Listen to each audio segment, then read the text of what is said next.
आज दुनिया के आसमान में जो हलचल है वो कोई मामूली खबर नहीं है, बल्कि आने वाले दशकों की हवाई ताकत की दशा तय करने वाली कहानी है। क्योंकि एक ऐसा लड़ाकू विमान अब पर्दे के पीछे से बाहर आने लगा है जिसे देखकर ये कहना गलत नहीं होगा कि अब मुकाबला बराबरी का नहीं रहने वाला, बात पूरी तरह दबदबे की होने वाली है।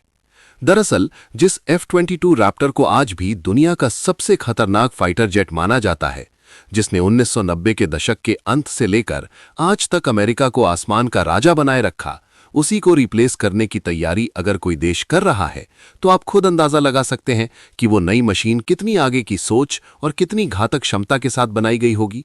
और यही वजह है कि जैसे ही F-47 का नाम सामने आया, पूरी दुनिया की नजरें एक बार फिर अमेरिका की ओर टिक गईं। क्योंकि यहां सवाल सिर्फ एक नए फाइटर जेट का नहीं है, सवाल है एयर स्पेस पर पूरी तरह कब्जा जमाने का। सवाल है उस तकनीक का जिसे आने वाले 20-30 साल तक कोई छू भी ना पाए। और इसी कहानी की पहली परत अब धीरे धीरे खुल रही है।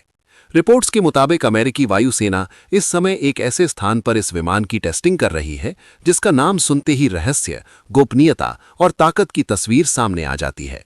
नेवादा के रेगिस्तान में मौजूद वो एयरबेस जिसे दुनिया एरिया 52 के नाम से जानती है, वही जगह जहां दशकों से अफवाहें उड़ती रही हैं, वही जगह जहां अमेरिका अपनी सबसे संवेदनशील उड़ानों को छिपा कर परखता है, और अब वहीं पर F-47 आसमान को चीर रहा है।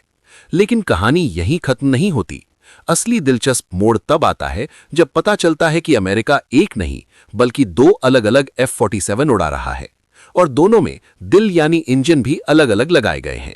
एक तरफ जनरल इलेक्ट्रिक का बनाया हुआ अगली पीढ़ी का पावर हाउस, दूसरी तरफ प्रैट एंड विटनी की तकनीकी ताकत। दोनों इंजन अलग सोच, अलग डिजाइन और अलग रणनीति के साथ बनाए गए हैं, और इन्हें अलग अलग विमानों में लगाकर उड़ाया जा रहा है ताकि हर हालात में यह देखा जा सके कि कौन सा दिल हर मौसम, हर दबाव और हर मिशन में सबसे भरोसेमंद साबित होगा। अब आप सोच सकते हैं कि जब एक इंजन बनाने में अरबों डॉलर झोंक दिए जाते हैं तो फिर दो इंजन बनवाकर अमेरिका आखिर साबित क्या करना चाहता है? तो इसका जवाब अमेरिका की युद्ध नीति में छिपा है। अमेरिकी वायुसेना सिर्फ एक इलाके या एक मौसम के लिए नहीं लड़ती, उसके ऑपरेशन समुद्र के ऊपर भी होते हैं, बर्फीले पहाड़ों में भी, तपते रेगिस्तान में भी और घने जंगलों के ऊपर भी। ऐसे में F-47 को सिर्फ तेज या स्टेल्थ होना ही नहीं बल्कि हर हालात में भरोसेमंद रहना होगा। और यही वजह है कि अमेरिका किसी एक इंजन पर आंख बंद करके भरोसा नहीं कर रहा, बल्कि उसे परख रहा है, निचोड़ रहा है, सीमा तक ले जाकर देख रहा है कि असली बादशाह कौन है। और दिलचस्प बात यह है कि पहली टेस्टिंग में दोनों इंजनों ने उम्मीद से बेहतर प्रदर्शन करके यह साफ कर दिया है कि F-47 कोई एक्सपेरिमेंट नहीं बल्कि पूरी प्लानिंग के साथ तैयार किया गया हथियार है। और अगर इतिहास की तरफ देखें तो यह अमेरिका की पुरानी आदत रही है।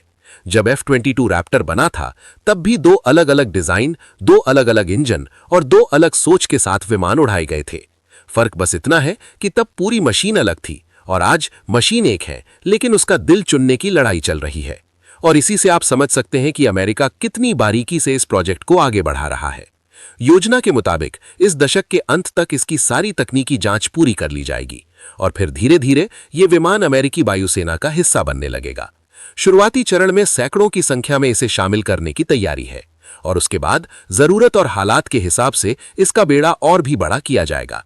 लेकिन असली सवाल जो हर किसी के मन में है वो ये नहीं कि कितने विमान बनेंगे। असली सवाल ये है कि इस F-47 में ऐसा क्या है जो इसे पैदा होते ही दुनिया का सबसे खतरनाक फाइटर बना देता है।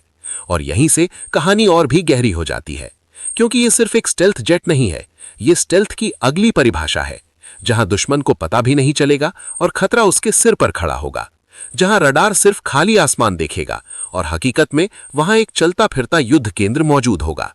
और यही वो बिंदु है जहां दुनिया के बाकी देश सिर्फ देख सकते हैं, बराबरी नहीं कर सकते।